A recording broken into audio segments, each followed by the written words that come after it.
I got into podcasting several years ago. A friend of mine that I worked with at Reebok is a personal trainer, and he had a radio show on an internet radio station. And he asked if I wanted to be a guest to talk about what physical therapists do. And I went on his show, and the producer of the station said, "You have a nice radio voice and you seem smart. Would you like your own show?" So I thought about it, and I thought about it for like a month or two, and then I said yes. And so it wasn't a podcast when I first started. It was a live radio show. And then I went back to school to get my DPT, so I took time off. And then when I came back, I was no longer doing this as part of an online radio station, but instead just started doing podcasting from my apartment. But that's kind of how it started. It started as a live radio show. I feel like I'm sitting here as a result of having that podcast.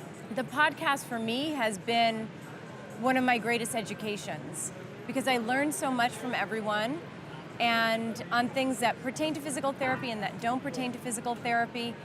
And it also allows me to meet people from all over the world that I would never meet otherwise. There's a lot of resources out there on motivational interviewing. Bronnie Thompson has a great blog called Health Skills.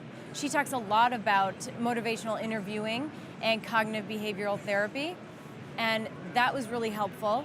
I personally took some acting and improv classes, which was hugely beneficial, especially the improv classes, because what improv teaches you is how to listen to someone, and as you're listening to them, you're formulating the next part of that conversation in your head.